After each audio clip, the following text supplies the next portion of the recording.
Assalamualaikum warahmatullahi wabarakatuh. Perkenalkan, saya Lucidianata dari kampus STAIPW Majalengka, Prodi PBA semester 1. Saya membuat video ini adalah untuk memenuhi salah satu tugas mata kuliah pengantar studi Islam yang berjudul Konsep Tuhan dalam Islam. Dosen pengampu adalah Bapak Zainal Muhtadin, MUD. Baik, masuk ke pembahasan pertama. Sejarah pemikiran tentang Tuhan terbagi menjadi dua. Yang pertama, menurut pemikiran Barat. A. Dinamisme.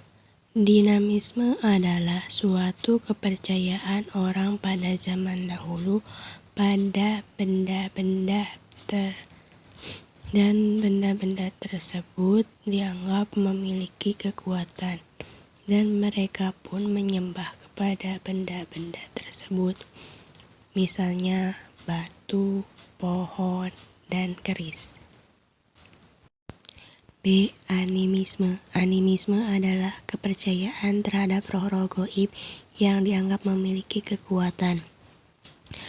Menurut kepercayaan ini, agar manusia tidak terkena efek negatif dari roh-roh tersebut, manusia harus menyediakan kebutuhan roh seperti sajian yang sesuai saran dukun adalah salah satu untuk memenuhi kebutuhan roh. 2. Tuhan menurut agama-agama wahyu.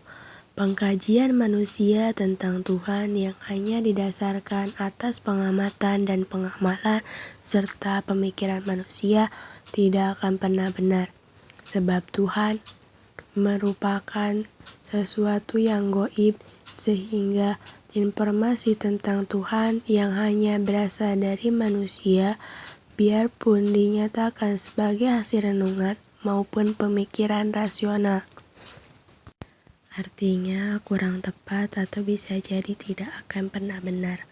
Informasi tentang asal-usul kepercayaan Tuhan terhadap Tuhan, salah satunya tertera dalam Quran Surat Al-Anbiya ayat 92. Bismillahirrohmanirrohim. In hadihi ummatukum ummatan wahidah wa ana rabbukum fa'budun. Sesungguhnya agama Tauhid ini adalah agama yang kamu semua, agama yang sah, dan aku adalah Tuhanmu, maka sembahlah aku. Oleh karena itu, manusia seharusnya menganut satu agama, tetapi mereka telah berpecah belah. Mereka akan kembali kepada Allah dan Allah akan menghakimi mereka.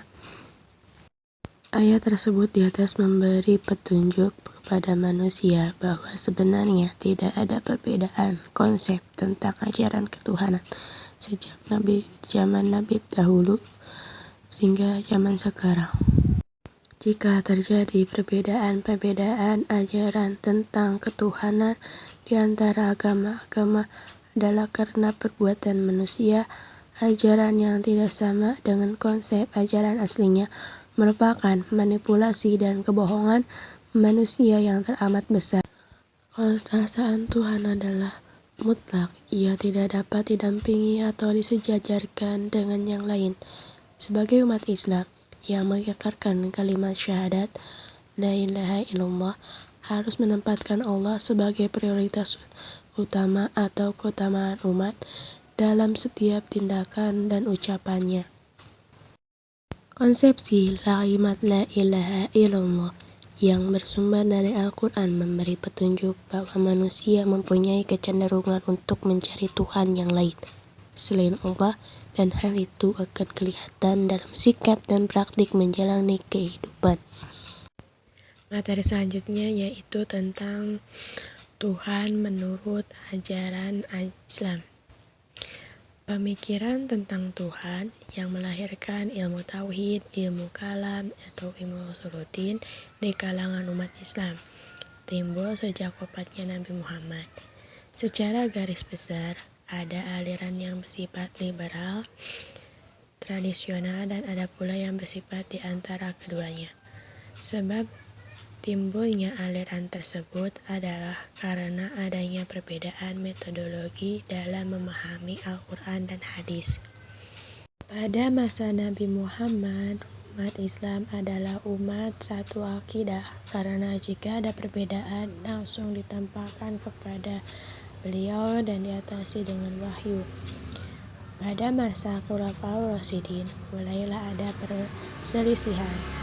Awal mula adanya perselisihan dipicu oleh Abdullah bin Sabah, seorang Yahudi pada masa pemerintahan Khalifah Utsman bin Affan dan berlanjut pada masa Khalifah Ali bin Abi Thalib. Dan awal adanya gejala timbul aliran-aliran sejak masa Khalifah Utsman bin Affan. Pada masa beliau, dengan latar belakang kepentingan kelompok yang mengarah terjadinya perselisihan sampai terbunuhnya Khalifah Utsman bin Affan, kemudian digantikan oleh Ali bin Abi Thalib. Pada masa itu, perpecahan di tubuh umat Islam terus berlanjut. Umat Islam yang pro terhadap Khalifah Ali menamakan dirinya kelompok Syiah, yang kontra menamakan dirinya kelompok Khawarij, dan ada juga yang tidak memihak terhadap keduanya yaitu kelompok Murji'ah. Setelah terjadinya perpecah belahan golongan, kemudian terjadilah perang Jamal, yaitu perang antara Ali dengan Aisyah, dan perang Siffin, yaitu perang antara Ali bin Abi Thalib dengan Muawiyah bin Abi Sufyan. Setelah itu timbullah berbagai aliran di kalangan umat Islam. Di antara aliran-aliran kalangan umat Islam selain Syiah, Murji'ah, dan Khawarij adalah Qadariyah, Jabariyah, Asy'ariyah, Maturidiyah, dan Mu'tazilah. Saya akan membahas di sini yang pertama, aliran Qadariyah. Berpendapat bahwa manusia mempunyai kebebasan dalam berkehendak dan berbuat, yang menghendaki apakah ia kafir atau mukmin, dan harus bertanggung jawab atas perbuatannya. Qadariyah perpecahan dari Khawarij. Yang kedua yaitu aliran Jabariyah. Jabariyah berpendapat bahwa manusia tidak mempunyai kebebasan dalam bertindak dan berbuat sesuatu. Semua tingkah laku manusia ditentukan oleh Allah. Aliran Jabariyah ini perpecahan dari aliran Murji'ah. Yang ketiga, aliran Mu'tazilah. Kaum rasionalis serta lebih menekankan pada akal pikiran dalam memahami semua ajaran dan keimanan dalam Islam. Jadi, menurut aliran Mu'tazilah, semua ajaran umat Islam itu lebih menekankan berdasarkan akal pikiran manusia. Orang Islam yang berbuat dosa besar tidak kafir dan tidak mukmin. Ia berada dalam manzilah bainal manzilatain. Mu'tazilah ini lahir dari perpecahan aliran Qadariyah. Yang selanjutnya aliran Asy'ariyah dan Maturidiyah. Semua aliran itu mewarnai kehidupan pemikiran ketuhanan dalam kalangan umat Islam periode masa lalu. Pada prinsipnya aliran-aliran tersebut di atas tidak bertentangan dengan ajaran dasar Islam. Oleh karena itu, umat Islam yang memilih aliran mana saja di antara aliran-aliran tersebut sebagai teologi mana yang dianutnya tidak menyebabkan ia keluar dari Islam. Menghadapi situasi dan perkembangan ilmu pengetahuan sekarang ini, umat Islam perlu mengadakan koreksi ilmu pengetahuan berdasarkan Al-Quran dan Sunnah tanpa dipengaruhi oleh kepentingan politik tertentu. Di antara aliran tersebut yang nampaknya lebih dapat menunjang perkembangan ilmu pengetahuan dan meningkatkan etos kerja adalah aliran Mu'tazilah dan Qadariyah. Aliran Asy'ariyah dan Maturidiyah berada di antara Qadariyah dan Jabariyah. Selanjutnya pembahasan yang ketiga yaitu bukti keesaan Allah. Muhammad Quraisy bin Syihab menyatakan secara umum membagi uraian Al-Quran tentang keesaan Tuhan dibagi menjadi 3 pokok. Yang pertama, kenyataan wujud yang tampak, dan yang kedua, rasa yang terdapat dalam jiwa manusia, dan 3 adalah dalil-dalil logika. Yang pertama, dalil dari kenyataan wujud yang tampak terdapat dalam Quran Surat Al-Ghasyiyah ayat 17-20 dan Quran Surat Qaf ayat 6-7 dan Quran Surat Al-Mulk ayat 3-4.